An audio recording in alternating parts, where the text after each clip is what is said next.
মাঠের খবর নিয়ে তেহরান থেকে সরাসরি যুক্ত হচ্ছেন মোস্তফা আফজাল জাদে।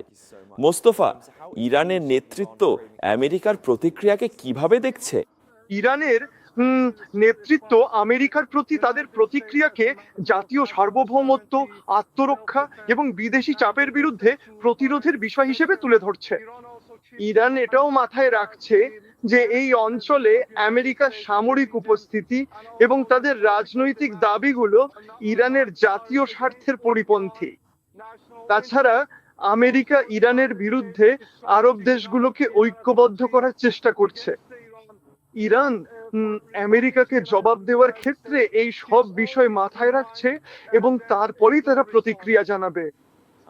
খার্গো দ্বীপের কাছে তেল নিঃসরণ নিয়ে আপনি আমাদের আর কি জানাতে পারেন? পশ্চিমা সংবাদ মাধ্যমগুলো খবর দিয়েছে যে ইরানের স্টোরেজ ট্যাঙ্ক উপচে পড়ার কারণেই এই তেল নিঃসরণ হয়েছে। কিন্তু ইরানের সংসদ সদস্য আজ সকালে এই বিষয়ে একটি আনুষ্ঠানিক প্রতিক্রিয়া ব্যক্ত করেছেন এবং বলেছেন যে স্যাটেলাইট ইমেজে যে তেল নিঃসরণ দেখা যাচ্ছে তা আসলে ইউরোপীয় ট্যাঙ্কার থেকে নির্গত তেলের বর্জ্য পদার্থ ব্যতীত অন্য কিছু নয়, যা বর্তমানে হরমুজ প্রণালীর পরিবেশের গুরুতরভাবে ক্ষতি সাধন করছে। আর জনাব, ইরানের পরিস্থিতি এই সাম্প্রতিক উত্তেজনার মধ্যে স্থানীয়ভাবে কিভাবে বর্ণনা করা হচ্ছে? মানুষ আশা করছিল যে সবকিছু ঠিকঠাক চলছে, কিন্তু এই ঘটনার পর তারা ভাবছে যে আরো কিছু সীমিত সামরিক হামলা হতে পারে।